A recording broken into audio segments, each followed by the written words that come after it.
مولانا عبید اللہ سندھی رحمہ اللہ کی زندگی کی تغیر اور ان کے اجتہادی کوششوں کو جائزہ لینے کے لیے یہ نشست منعقد کیا گیا ہے، اور اس طرح کے مجالس کا بنیادی مقصد یہ ہوتا ہے کہ ہمارے درمیان وہ شخصیات جو قابل ذکر اور قابلیات کہلائے جاتے ہیں، ان کی ہم صرف گزشتہ اقوام کی طرح یاد پوجا کے طور پہ کرتے رہیں، یا محض ان کی تعریفات کرتے رہیں یا ان کے گن گاتے رہیں، اس میں ہماری اوقات گزر جائے تو اس کا کوئی فائدہ نہیں۔ اسی لیے ہمارے یہاں محققین علماء کرام فرماتے ہیں کہ قرآن مجید میں جہاں جہاں بھی اللہ رب العزت نے ذکر کے حوالے سے فرمایا ہے، اس کا ایک معنی تو شاید یہی بھی ہو کہ اللہ تعالیٰ کے نام کو لیا جاتا رہے اور لوگ مالے جپتے رہیں 1000 دفعہ، 2000 دفعہ، 3000 دفعہ، لیکن بنیادی طور پر محققین کی آراء یہ ہے کہ ذکر کا مقصد اللہ رب العزت کو اپنے ایک ایک صفت کے ساتھ، جو بھی صفت انسان کی زندگی کے روزمرہ معمولات سے متعلق ہے، انسان اپنے ہر اس معاملے میں اللہ رب العزت کو متصف صفت کے ساتھ یاد رکھے۔ اگر انسان کا معاملہ کہیں فیصلے پر آ جائے تو وہ عادل ذات کے انصاف کو پیش نظر رکھتے ہوئے اللہ رب العزت کی اس صفت کو سامنے رکھے۔ اگر کسی کے ساتھ درگزر کا معاملہ ہو تو وہاں پر صفت رحمان اور مہربانی کو یاد رکھے۔ اگر کسی کے ساتھ رزق کے معاملے میں معاونت کا ہو تو وہ صفت رزاق اور رزاقیت کے ساتھ یاد رکھے۔ اس طرح کے معاملات، اور اگر کہیں پر وہ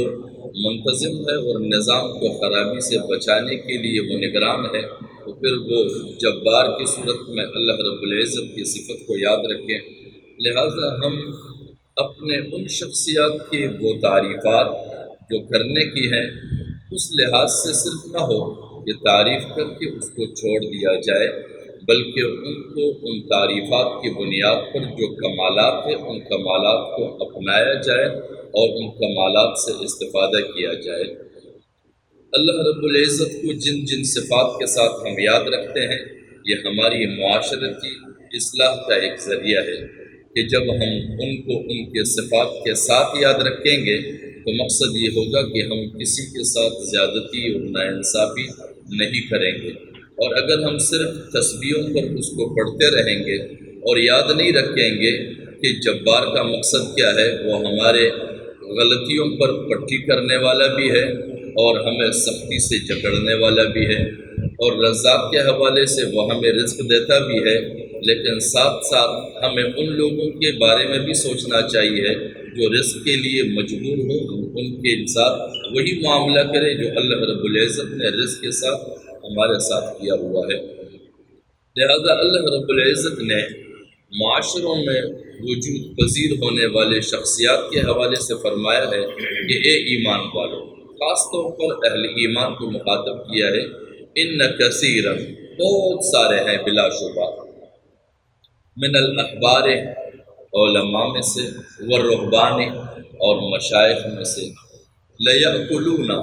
جو ضرور بضرور لام تاکیدیہ ہے، جو ضرور بضرور یأکلون کھاتے رہیں گے، اموال الناس، لوگوں کے مال کو، بالباطل ناجائز طریقوں سے، وَيَصُدُّونَ عَن سَبِيلِ اللَّهِ، اور لوگوں کو اللہ کی راہ سے روکیں گے، یعنی وہ لوگوں کی ذہنیتوں کو اس انداز سے تراشیں گے کہ تم میری ہی خدمت کرتے رہو، مجھے کھلاتے رہو، مجھے پالتے رہو، میرے اہل و عیال کی کفالت کرتے رہو، بس یہی تیری مغفرت کے لیے اور تیری درجات کی بلندی کے لیے کافی ہے۔ اور پھر وہ ان کے مالوں سے استفادہ کرتے رہے، مال کے ذریعے پلتے رہے، لیکن وہ ان آسائشوں میں اور عیاشیوں میں اتنے گر جاتے ہیں کہ وہ اپنے منصب اور اپنے ذمہ داریوں سے بھی مکمل لاپرواہ ہو جاتے ہیں۔ اور پھر فرمایا ہے کہ اس کا مقصد یہ ہے کہ ہمارے دور میں بھی جتنے علماء اور مشائخ جو قابل ذکر ہے کہ جن کو یاد کیا جاتا ہے،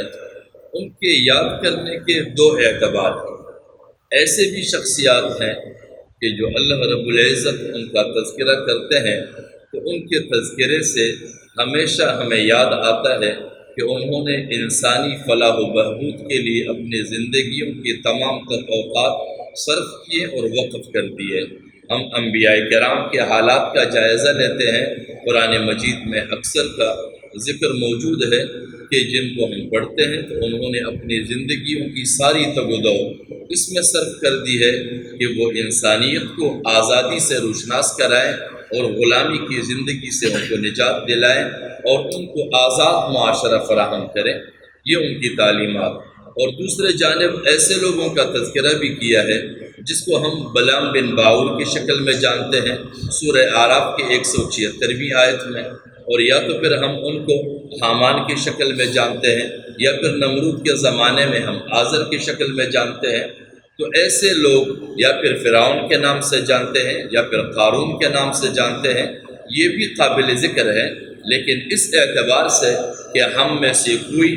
ان کی روش کو اختیار نہ کرے، اور جو ہمارے معاشرے میں اس روش پر چلنے والے ہیں ان کو ہم انہی کردار سے پہچانیں جو کردار ان ناموں کے ساتھ قرآن مجید کی بیان کردہ قصص میں وابستہ ہے، انہی شکلوں میں ہم ان کو پہچانیں۔ حضرت مولانا عبید اللہ سندھی رحمہ اللہ کو جو ہم یاد رکھے ہوئے ہیں وہ اس بنیاد پر کہ مولانا عبید اللہ سندھی رحمہ اللہ علماء کے طبقے میں سے وہ شخصیت ہے کہ جو اپنے جوانی کے آغاز تک وہ غیر مسلم یعنی وہ سکھ مذہب کے ساتھ تعلق رکھتے تھے، سکھ گھرانے میں تھے، لیکن انہوں نے ہمیشہ اپنے جستجو اور تلاش حقیقت کے نتیجے میں سرگرداں رہے، یہاں تک کہ وہ اسلام کے نعمت سے مالا مال ہوئے، اور جب اسلام میں آئے تو انہوں نے اسلام کو جو اختیار کیا ہے وہ مشاہداتی بنیاد پر اور تحقیقی بنیاد پر اختیار کیا، انہوں نے اسلام کو تقلیدی بنیاد پر اختیار نہیں کیا۔ ایک عالم نے لکھا ہے کہ ایمان کی دو شکلیں ہیں، ایک یہ ہے کہ ایمان کو بالمشاہدہ اختیار کیا جائے، اور ایک ہے کہ ایمان کو نسلی تقلید کی بنیاد پر اختیار کیا جائے۔ ایمان بالمشاہدہ تو یہ ہے کہ اس کے نے مثال کے طور پہ فرمایا ہے کہ فرعون کی طرف سے جو جادوگر حضرت موسیٰ علیہ السلام کے مقابلے میں لائے تھے تو اس کی ذہنی ساخت ایسی بنی تھی کہ وہ فرعون سے انعام کے طلبگار تھے کہ اَإِنَّ لَنَا لَأَجْرًا إِن كُنَّا نَحْنُ الْغَالِبِينَ، کہ اگر ہم غالب ہو جائیں تو پھر کیا ہمارے لیے کوئی انعام وغیرہ بھی ہوگا یا نہیں۔ لیکن جب وہ حقیقت ان پر منکشف ہوئی تو پھر وہ اعلان کرنے لگے کہ آمنا برب العالمین، ہم تمام عالم کی پرورش کرنے والے پر ایمان لے آئے ہیں، ہمارا اسی پر یقین ہو گیا ہے۔ اور پھر جب اسی وقت کے فرعون وہ غصے میں آتے ہیں اور اسے للکارتے ہیں کہ لَأُقَطِّعَنَّ أَيْدِيَكُمْ وَأَرْجُلَكُمْ مِنْ خِلَافٍ ثُمَّ لَأُصَلِّبَنَّكُمْ، کہ ایک طرف سے ہاتھ کاٹ دیا جائے گا، دوسرے طرف سے پیر کاٹ دیا جائے گا، اور پھر اسی سرکشی کے نتیجے میں درخت پر لٹکا دیا جائے گا۔ تو ان کا جواب ہے کہ فَقْضِ مَا أَنْتَ قَاضٍ، جو تم نے کرنا ہے وہ تم کر جاؤ، إِنَّمَا تَقْضِي هَذِهِ الْحَيَاةُ الدُّنْيَا، اس لیے کہ تمہاری رسائی دنیا کے اندر ہے، جتنا تم کر سکو کر لو، اس کے بعد کچھ نہیں کر سکتے، کیونکہ حقیقت منکشف ہو گئی تھی۔ یہ ایمان بالمشاہدہ ہے۔ تو مولانا عبید اللہ سندھی رحمہ اللہ نے ایمان کو بھی مشاہداتی طور پر اختیار کیا، اور پھر ایمانی ہدایات کو بھی انہوں نے تحقیق کی بنیاد پر اختیار کیا، اور اس طرز عمل سے اختیار کیا کہ جس طرح اللہ رب العزت نے حضرت حضور نبی اکرم صلی اللہ علیہ وسلم سے فرمایا کہ وَمَا أَرْسَلْنَاكَ إِلَّا رَحْمَةً لِّلْعَالَمِينَ، کہ میں نے تمہاری بعثت اور کسی صورت میں نہیں سوائے ایک صورت کی کہ وہ تمام عالم کے لیے رحمت ہے۔ اور پھر دوسری جگہ پر ہے وَمَا أَرْسَلْنَاكَ إِلَّا كَافَّةً لِلنَّاسِ بَشِيرًا وَنَذِيرًا، کہ میں نے اور کسی صورت میں تمہیں دار کر نہیں بھیجا، بلکہ ایک ہی صورت متعین ہے کہ وہ تمام انسانیت کے لیے خبردار کرنے والا بنا کر تمہیں بھیجا ہے اور خوشخبری سنانے والا بھیجا ہے۔ تو لہٰذا مولانا عبید اللہ سندھی رحمہ اللہ نے اسلامی تعلیمات یعنی قرآن مجید کی تعلیمات میں یہی ڈھونڈنے کی کوشش کی ہے کہ یہ تعلیم جو حضور نبی اکرم صلی اللہ علیہ وسلم کو قرآن مجید کے صورت میں نزول فرمایا ہے، اس تعلیم کو کس طرح کافۃ للناس بنایا جائے اور رحمۃ للعالمین بنایا جائے۔ تو انہوں نے اس کا زمانے کے حالات کے ساتھ جائزہ لیتے ہوئے زمانے میں رائج اصطلاحات کے ساتھ تطبیق دینے کی کوشش کی ہے، زمانے میں درپیش مسائل کے ساتھ جائزہ لیتے ہوئے پیش کیا۔ پچھلے ادوار میں یہ ذہنیت موجود تھی، لیکن رفتہ رفتہ جیسے حضور نبی اکرم صلی اللہ علیہ وسلم کے بعثت کے زمانے سے دوری ہوتی گئی، ذہنیتوں میں تبدیلیاں پیدا ہوتی گئی۔ ایک مثال ہے اسی زمانے کے کہ حضرت امام مالک رحمہ اللہ حضور نبی اکرم صلی اللہ علیہ وسلم کے دور کے قریب کسی قدر ہے۔ انہوں نے موطئ امام مالک احادیث پر مبنی ایک کتاب مرتب کی، جس کا مقصد لوگوں کے زندگی کے روزمرہ کے مسائل کے حل اس میں تلاش کیے جائے کہ کون سے مسئلے کے انتہائی امکانی جوازی صورت کیا ہونی چاہیے تاکہ لوگوں کے لیے اپنے روزمرہ کے معاملات آسانی کے ساتھ طے کرنے میں سہولتیں فراہم ہوں۔ یہ کتاب جب مرتب کی گئی تو اس زمانے کے جو خلیفہ منصور ہے اس نے درخواست کی کہ یہ کتاب میرے حوالے کیا جائے، میں ان پر کاتبین بٹھا کر ان کے متعدد نسخے بنا کر جہاں جہاں تک میری سلطنت ہے میں اس کتاب کے نسخوں کو بھیجوں اور یہ اعلان کر دوں کہ تمام تر فیصلے اور معاملات صرف اسی کتاب پر طے ہونے چاہیے، اس کے علاوہ اور کوئی ذریعہ اختیار نہ کیا جائے۔ تو حضرت امام مالک رحمہ اللہ فرماتے ہیں کہ میں اپنے کتاب کو لوگوں کے لیے دشواری کا ذریعہ نہیں بنانا چاہتا، کیونکہ میرے سامنے مدینے کے اطراف اور ان کے مسائل ہیں، میں ان کے حالات اور مسائل کو دیکھ کر حتی الامکان سہولت بہم پہنچانے کے لیے میں نے کتاب مرتب کی ہے۔ اب مجھ سے جو دور کے اطراف ہیں وہاں کس طرح کے مسائل ہیں، کس طرح کی دشواریاں ہیں، لوگ کیسی زندگیاں گزارتے ہیں۔ دیہاتوں میں ہمارے یہاں بلوچستان میں تو کئی جگہوں پر میرے اپنے دور تک میں دیکھتا رہا ہوں کہ لوگ بارشوں کے موسم میں ایک گڑھا سا بنا دیتے تھے، اطراف ان کے اٹھا لیتے تھے اور بارشوں کے پانی اس میں اکٹھے ہو جاتے تھے، پھر تقریباً 6 مہینے تک اسی پانی کو استعمال کیا جاتا تھا۔ تو اب جن لوگوں نے یہ معاملات نہ دیکھے ہوں، یہ حالات نہ دیکھے ہوں، تو وہ کیسے سمجھیں گے کہ وہاں کے لوگوں کے لیے یہ پانی طہارت کے قابل ہے یا نہیں ہے، پینے کے قابل ہے یا نہیں ہے، یہ جائز ہے یا ناجائز ہے، یہ حلال ہے یا حرام ہے۔ تو اس کے لیے امام شاہ ولی اللہ رحمۃ اللہ علیہ اور اللہ تعالیٰ کروڑوں رحمتیں نزول فرمائے کہ انہوں نے کئی سالوں پہلے یعنی کئی صدیاں پہلے اس نے اس پر باقاعدہ تحقیق کی کہ وَأَنزَلْنَا مِنَ السَّمَاءِ مَاءً طَهُورًا، کہ اللہ رب العزت نے آسمان سے جو پانی برسایا ہے طہورا، انتہائی مبالغے کا صیغہ اختیار کیا ہے کہ یہ اتنا پاک ہے کہ اس کو کوئی چیز ملوث نہیں کر سکتا ہے، کیونکہ وہ پانی جب برس کے آتا ہے ایک جگہ اکٹھے ہونے کے لیے تو جن لوگوں کا دیہاتوں سے اور صحراؤں سے واسطہ ہے تو وہ دیکھتے ہیں کہ اس میں ہر چیز بہتے ہوئے آتا ہے، وہاں پر پانی جتنا بھی گہرا ہو اس کی اوپری سطح پر وہ ساری چیزیں نمایاں دکھتی ہے، لیکن وہ پانی چونکہ آسمان سے نزول ہوا پانی ہے اور وہ ادھر کے لوگوں جو اس سے استفادہ کرتے ہیں ان کی غرض کو پیش نظر رکھتے ہوئے اللہ رب العزت نے مبالغے کا جو صیغہ استعمال کیا ہے۔ تو حضرت امام شاہ ولی اللہ رحمۃ اللہ علیہ فرماتے ہیں کہ جب تک اس میں وہ بنیادی طور پر جو 3 علتیں بتائی گئی ہے کہ اس میں بدبو پیدا نہ ہو، اس کا ذائقہ تبدیل نہ ہو یا اس کا شکل تبدیل نہ ہو، اگر ان 3 میں سے 2 ایک ساتھ مجتمع نہ ہو اس وقت تک اس پر کبھی بھی کسی بھی صورت میں حرام اور ناجائز کا حکم نہیں لگایا جا سکتا ہے۔ تو اس طرح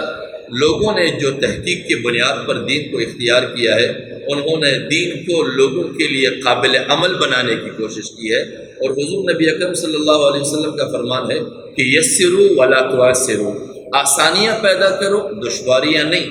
بشروا ولا تنفروا، خوشخبریاں لوگوں کو سناؤ اللہ رب العزت کی جانب سے، ولا تنفروا، انہیں متنفر نہ کرو، انہیں اللہ سے بیگانہ کرنے کی کوئی کوشش نہ کرے۔ تو لہٰذا مولانا عبید اللہ سندھی رحمہ اللہ نے دینی تعلیمات کو معاشرتی مسائل کے ساتھ اور معاشرتی دشواریوں کے ساتھ ہم آہنگ کرنے کی کوشش کی ہے، اور وہ اس طرح کی ہے کہ کہیں پر وہ ریاست مدینہ کا جائزہ لیتے ہیں تو کہتے ہیں کہ یہاں پر سیکولر ریاست قائم ہوا تھا۔ اب سیکولر ریاست کا ہمارے یہاں ذہنیت یہ ہے کہ یہ کافر ریاست ہے، نعوذ باللہ، استغفر اللہ۔ اللہ حضور نبی اکرم صلی اللہ علیہ وسلم کی طرف اس بات کی نسبت کرنا کہ انہوں نے ایک سیکولر ریاست قائم کی تھی، یہ انتہائی سخت ترین گستاخی ہے۔ لہٰذا یہ شخص جو ہے یہ کفر کا مرتکب ہوا ہے، اور پھر آگے جاتے ہوئے جس طرح ہم ترقی کرتے ہیں واجب القتل بھی قرار دے دیتے ہیں۔ لیکن بنیادی مسئلہ سیکولر کا مقصد کیا ہے؟ سیکولر کا مقصد یہ ہے کہ یہ اصطلاح کہاں سے وجود پذیر ہوئی ہے اور کہاں سے ظہور پذیر ہوئی ہے۔ یہ اس زمانے میں ظہور پذیر ہوئی کہ جب مذہب میں جمود پیدا ہوا تھا، اور مذہب بھی کون سی مذہب رائج تھی؟ عیسائیت رائج تھی، اور مغرب میں اس مذہب کا چرچا تھا، اور کیتھولک عیسائیت کا پوری دنیا پر حکمرانی تھی، اور وہ اقتدار کے ذریعے سے اپنے کیے ہوئے فیصلوں کو لوگوں پر مسلط کیا کرتے تھے، اور وہ فیصلے ان کی اپنی ذہنی اختراعی فیصلے ہوتے تھے، اور وہ کلیسا کے اندر بیٹھے ہوئے لوگوں کے خیراتوں سے اور لوگوں کے ہدایہ سے، لوگوں کے تحفوں سے اپنے گزر بسر کرتے تھے۔ زندگی کی تگودو اور معاملات سے ان کی کوئی وابستگی نہیں ہوتی تھی، ان کا کوئی تجربہ نہیں ہوتا تھا کہ یہ جو قانون سازی ہم دے رہے ہیں یہ قانون لوگوں کے لیے دشواریاں پیدا کر رہے ہیں یا لوگوں کے لیے سہولتیں پیدا کر رہی ہے۔ اس بارے میں ان کی دماغیں کوئی کام نہیں کرتے تھے، روز بروز ان کی جسامتیں پھیلتی جاتی تھی اور ان کی دماغیں بھی اسی طرح فربہ ہوتی جاتی تھی، یہاں تک کہ ان کے مد مقابل جدت پسند عیسائیت برسر پیکار ہوئی، اور اس جدت پسند عیسائیت نے ان کو چیلنج کیا۔ جب ان کو چیلنج کیا، ان کے مد مقابل اٹھے، تو ان لوگوں نے ان کو بجائے اس کے کہ یہ ہمارے نامعقولیت کے مد مقابل اٹھے ہیں، ان کے لیے ایک لفظ مختص کر دیا کہ یہ خدا کے مد مقابل اٹھے ہیں، کیونکہ کیتھولک کے خلاف بات کرنا یہ خدا کے خلاف بات کرنا ہے، لہٰذا یہ سارے خدا کے باغی ہیں، یہ سب واجب القتل ہیں، اس لیے کہ یہ کیتھولک کی بات نہیں مانتے ہیں، اور کیتھولک جو بات کہتا ہے وہ خدا کی فرستادہ کی بات ہے، لہٰذا انہوں نے اپنی تحریک کے نام خدا بچاؤ تحریک رکھ دی۔ لہٰذا کہا کہ ہم یہاں پر صرف اپنے آپ کو اور کیتھولک کو نہیں بلکہ خدا کو بچانے کے لیے ہماری یہ تحریک ہے ان لوگوں کے مد مقابل جو کیتھولک سے آزاد نظام کو پروان چڑھانا چاہتے ہیں۔ اور بالآخر وہ زمانہ آیا کہ کیتھولک بحیثیت نظام شکست کھا گئی اور وہ زوال پذیر ہو گئی، اور جدت پسند عیسائیت نے ایک نیا نظام ترتیب دیا جس نظام کو انہوں نے سیکولرزم کا نام دیا، اور اس کا مقصد یہ نہیں تھا کہ وہ کوئی لادین نظام ہو یا وہ خدا کے مد مقابل نظام ہو، بلکہ ایسے قوانین مرتب کیے جائیں کہ جن قوانین کی بنیاد پر لوگوں کے لیے زندگی گزارنا دشوار نہ ہو بلکہ ان کے لیے آسانیاں بہم پہنچائی جائے، کیونکہ اس زمانے کے اس مذہب میں عیسائیت میں قانون نام کی کوئی چیز نہیں تھی۔ قانون سارا کا سارا تورات میں موجود تھا، لیکن انہوں نے عیسائی عصبیت کے بنیاد پر تورات کو بحیثیت قانون قبول ہی نہیں کیا۔ انجیل ان کے اصلاح کے لیے آیا تھا، ان کی طبیعت کو نرم کرنے کے لیے، ان کی ذہنیتوں کو رام کرنے کے لیے انہوں نے انجیل کو تو تھامے رکھا، لیکن جو قانون کا مسودہ تھا انہیں عیسائی عصبیت کی وجہ سے مسترد کر دیا، تو قانون نام کی کوئی چیز ان کے پاس تھی نہیں۔ انہوں نے اپنی ذہنیت کی بنیاد پر ترتیب دی ہوئی نظام کو الہی نظام قرار دے دیا تھا، اسی لیے لوگوں کی زندگیاں دشوار ہو گئی تھی، اور وہی نظام مذہبی نظام کے شکل سے شہرت پا گیا تھا اور نام سے شہرت پا گیا تھا۔ لہٰذا جب بھی زمانہ آگے آتا گیا تو انہوں نے ہمیشہ سیکولرزم اور مذہبیت کو ایک دوسرے کے مد مقابل سمجھا، جبکہ سیکولرزم مذہب کے مد مقابل نہیں ہے۔ مولانا عبید اللہ سندھی رحمہ اللہ کا کمال یہ ہے کہ انہوں نے قرآنی تعلیمات کو اس انداز اور اس تطبیق سے پیش کیا کہ انہوں نے دنیا کے درمیان اس فرق کو دور کر دیا اور یہ سمجھانے کی کوشش کی کہ وہ طبقہ جو ایک زمانے میں سیکولرزم کے نام سے ذہنی اختراع کی بنیاد پر ایک نظام کو تشکیل دینے کے لیے مجبور تھے، اور انہوں نے ایک نظام تشکیل دینا تھا اور اس کے نتیجے میں جو مقاصد حاصل کرنے تھے، آج اللہ تعالیٰ کے فضل و کرم سے حضور نبی اکرم صلی اللہ علیہ وسلم پر اللہ رب العزت کا جو کتاب نازل ہوا ہے، اس کتاب کے اندر تمام وہی مقاصد اور وہی مراد جو انسانیت کو ایک زمانے میں سیکولرزم کے نظام کے تحت چاہیے تھے، آج قرآن مجید وہی تعلیمات اور وہی ساری مراد ہے، اور اسی طرح وسعت پذیر نظام انہیں دے سکتا ہے کہ ہر انسان کو اپنے مذہب کے مطابق آزادانہ زندگی بسر کرنے کا حق حاصل ہے، اور پھر اس کو تمام تر مذاہب سے وابستہ لوگوں کو یہاں تک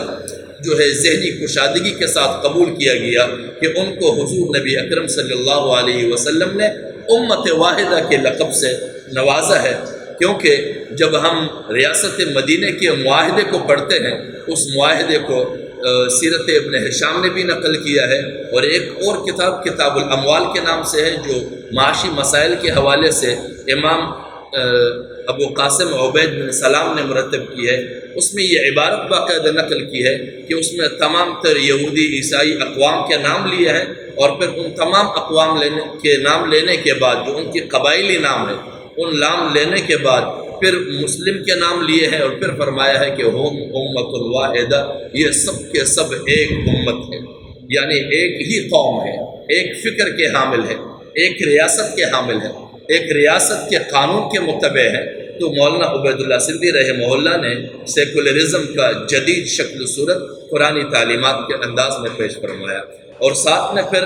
دوسرے طرف ایک اور وحشت ہمارے اس زمانے میں لفظ سوشلزم سے محسوس کیا جاتا تھا کہ جو بھی لوگ سوشل ورکر اپنے آپ کو کہتے تھے، یا سوشلسٹ اپنے آپ کو کہتے تھے، یا پھر سوشلزم کے علمبردار کہتے تھے، تو مذہبی طبقے کے یہاں سے ایک صدا اٹھتی تھی، یہ تو خدا کے منکر لوگ ہیں، کیونکہ سوشلزم تو ان لوگوں کا فارمولہ ہے جو سرے سے خدا کو مانتے نہیں ہے، جو مذہب سے بیزار طبقہ ہے، مذہب سے دور رہنے والا طبقہ ہے۔ کیونکہ ایک زمانے میں مذہب کا انکار اس لیے کیا گیا کہ مذہب جو ہے انہوں نے باقاعدہ سرمایہ داریت کو اور جاگیرداریت کو تحفظانہ حصار فراہم کیا تھا، اور انہیں ایک شیلٹر فراہم کیا تھا، اور وہ عیسائیت کیتھولک عیسائیت تھی کہ اس زمانے میں سرمایہ دار طبقہ اور جاگیردار طبقہ ایک مخصوص طبقے کو غلام بنانے پر آمادہ ہو گئی تھی۔ عام جو مزدور طبقہ تھا انہیں اپنے کارخانوں میں اجرتی غلام بنائے رکھے تھے، اور جو زراعت میں کام کرتے تھے انہیں زرعی غلام بنائے رکھا تھا۔ تو اس کے مد مقابل جن لوگوں نے آواز اٹھایا کہ ہمارے ساتھ جبر کا اور زیادتی کا معاملہ کیوں کیا جا رہا ہے، سرمایہ داریت اور جاگیرداریت کو غلبہ کیوں حاصل ہے اور انہیں تحفظ کیوں حاصل ہے، تو مذہب کی طرف سے ایک بات اٹھتی تھی کہ یہ تقدیر کا فیصلہ ہے، تقدیر میں یہ طے ہو چکا ہے کہ تم نے خشک نوالے دبا دبا کے اور چبا چبا کے نگلنے ہیں، چاہے آسانی سے نگلو یا دشواری سے نگلو، ان کے تقدیر میں لکھا ہوا ہے کہ وہ سیاہ و سفید کے مالک رہیں گے اور صبح و شام سونے کے کشتے کھائیں گے،